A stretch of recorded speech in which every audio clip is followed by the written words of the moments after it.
Hello बच्चों, कैसे हो। थर्मोडायनेमिक में आपका स्वागत है। थर्मोडायनेमिक में जो आज के हमारे टॉपिक्स हैं उनके नाम है Hess's law and Born Haber process. ठीक है बच्चों, तो सबसे पहले हेसिस लॉ के बारे में जानते हैं कि हेसिस लॉ क्या होता है। तो आज हम देखते हैं सबसे पहले हेसिस लॉ। ठीक, हेसिस लॉ में क्या होता है कि अगर कोई रिएक्शन एक स्टेप में हो रही है या एक से ज़्यादा स्टेप में हो रही है, कोई भी रिएक्शन है भाई, उसको कंप्लीट करने के बहुत सारे स्टेप पॉसिबल हो सकते हैं। जैसे एक रिएक्शन ए से बी स्टेप से बन सकती है, या हो सकता है ए पहले एक्स में कन्वर्ट होता है, फिर वाई में कन्वर्ट होता है और फिर बी में कन्वर्ट होता है। तो हेस ने बताया, साइंटिस्ट का नाम था हेस, उन्होंने बताया कि अगर कोई भी रिएक्शन एक स्टेप में कंप्लीट हो या एक से ज़्यादा स्टेप में कंप्लीट हो, जो चेंजेस इन एंथैल्पी होगा वो सेम रहेगा। यानी कि चेंजेस इन एंथैल्पी इंडिपेंडेंट है। ठीक है, किसके इंडिपेंडेंट है? Pathway between initial and final state. बीच में कैसे भी कन्वर्ट होता रहे, कोई डिपेंड नहीं करता। जैसे मैं आपको बताता हूं कि इस रिएक्शन में ए से बी में बनने में डेल्टा एच एफ की जो है एंथैल्पी चेंज होती है, और इसमें होती है delta H one, delta H two, delta H three. तो हेस ने क्या बताया, जो डेल्टा एच एफ होगी ये delta H one plus delta H two plus delta H three के सम के इक्वल होगी। अगर आप इसको एक्सप्लेन करना चाहते हैं कि हेसिस लॉ क्या है, तो आप इसको एक्सप्लेन भी कर सकते हैं। According to Hess's law, the changes in enthalpy in a chemical reaction is independent of pathway between final and initial state. यानी कि हमें केवल इस बात से डिपेंड करना है कि फाइनल और इनिशियल क्या चीज़ बन रही है, वो बीच में किस तरीके से जा रहा है। वो डायरेक्ट कन्वर्ट हो रहा है, 2 स्टेप में कन्वर्ट हो रहा है, 3 स्टेप में कन्वर्ट हो रहा है, 10 स्टेप में कन्वर्ट हो रहा है, इससे कोई मतलब नहीं है।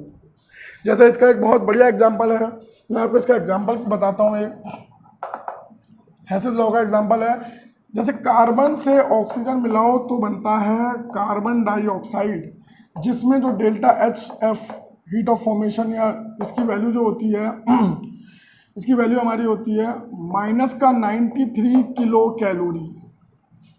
ठीक है, अगर इसकी एक और रिएक्शन ऐसे भी है कि अगर हमने सबसे पहले क्या करा, कार्बन की रिएक्शन कराई हाफ O2 से, तो बनेगा कार्बन मोनोऑक्साइड। फिर इसकी रिएक्शन फिर कराएंगे हाफ O2 से, तो बन जाएगा क्या, कार्बन डाइऑक्साइड। इसमें कार्बन से कार्बन मोनोऑक्साइड बनने में जो चेंजेस इन एंथैल्पी आएगा वो होगा -68 किलो कैलोरी, और कार्बन मोनोऑक्साइड से कार्बन डाइऑक्साइड बनने में जो चेंजेस आएगा वो होगा -25 किलो कैलोरी। आप इसको अगर ऐड करेंगे तो देखेंगे -68 किलो कैलोरी और -25 किलो कैलोरी -93 किलो कैलोरी होता है। ठीक है, तो यही हमारा हेसिस लॉ है। फिर से मैं आपको एक बार बोलता हूँ, वैसे तो आपने पहले लिख लिया होगा, फिर से एक बार मेरे साथ बोलने की कोशिश करें। According to Hess's law, the changes in enthalpy in a chemical reaction is independent of pathway between initial and final state. ठीक है, इतना थोड़ा सा ध्यान रखें बात को। ये हमारा हेसिस लॉ है, बस इतना सा कि भाई कोई रिएक्शन अगर एक सिंगल स्टेप में हो जाए या 2 स्टेप में हो, 3 स्टेप में हो, 4 स्टेप में हो, दोनों ही प्रकार के रिएक्शनों में जो चेंजेस इन एंथैल्पी होगी पूरी केमिकल रिएक्शन की वो सेम रहेगी। वो बस इस बात पर डिपेंड करती है कि इनिशियल स्टेट कैसी है, इनिशियल कंपाउंड क्या है और फाइनल कंपाउंड क्या है। अगर इनिशियल और फाइनल कंपाउंड सेम है तो हर तरीके में जो चेंजेस इन एंथैल्पी होगी वो सेम रहेगी। समझ में आ रहा है बच्चों बात? अगला टॉपिक हमारा है बॉर्न हैबर प्रोसेस। आइए इसको थोड़ा समझते हैं क्या है बॉर्न हैबर प्रोसेस। एक्चुअली में हेसिस लॉ का एक एप्लीकेशन ही है, और कुछ खास नहीं है, बस एक एप्लीकेशन है। देखते हैं क्या है बॉर्न हैबर प्रोसेस में।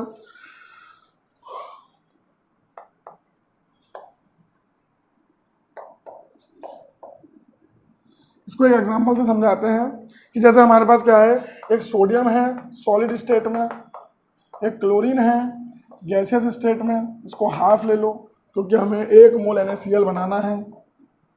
इसमें जो हीट रिलीज हो रही है, हीट जो भी चेंजेस इन एंथैल्पी जो है वो डेल्टा एच एफ है, हीट ऑफ फॉर्मेशन। स्टैंडर्ड पे है तो ऊपर नॉट बना दो। ये ध्यान रखें कि कई कोई बुक में नॉट बना रहता है, कुछ कुछ में सिंबल होता है, दोनों का मतलब नॉट होता है। ठीक है, ये स्टैंडर्डाइज के लिए यूज होता है।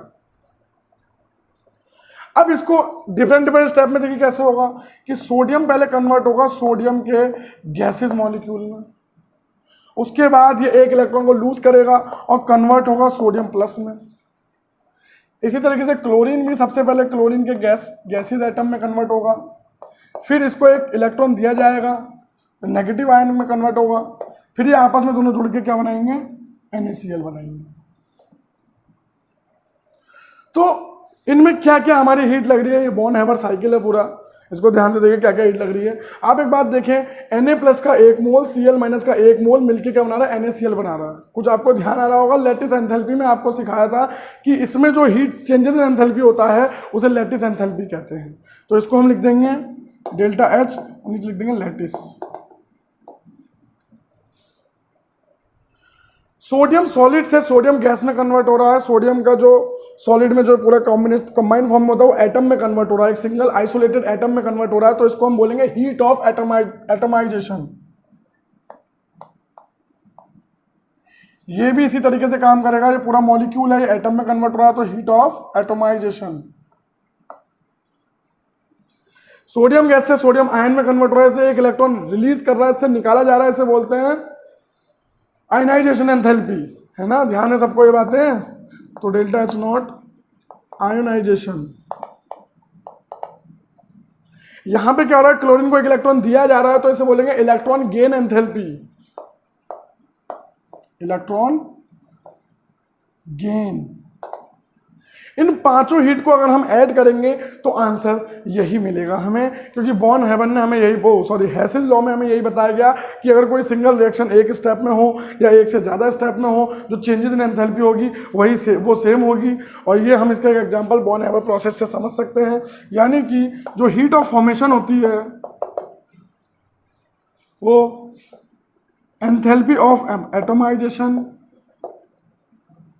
ये सोडियम की है, तो इसमें कहीं सोडियम लिख दें ब्रैकेट में, plus enthalpy of atomisation chlorine, plus ionisation enthalpy, plus electron gain enthalpy,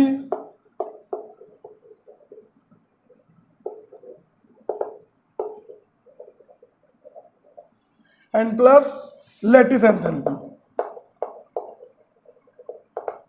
इस तरीके से हम, अगर एग्जाम में पूछा जाता है कि बॉन हैबर साइकिल को एक्सप्लेन करो, तो हम सोडियम क्लोराइड का एग्जांपल लेके बहुत अच्छे से बॉन हैबर साइकिल को एक्सप्लेन कर सकते हैं। बॉन हैबर साइकिल पूरा का पूरा हेसिस लॉ पे डिपेंड है, हेसिस लॉ का ही एक एप्लीकेशन है, ठीक है। इनको अच्छे से उतारें, अच्छे से नोट्स करें, बढ़िया से बढ़िया नोट्स बनाएं, बढ़िया से बढ़िया बुक से नोट्स अच्छे से पढ़ें और एक्स्ट्रा नॉलेज लें, अच्छे से अच्छे मार्क्स लाने की कोशिश करें बोर्ड में, ठीक है। अगली क्लास में मिलते हैं आपको, आज इतना ही पढ़ें।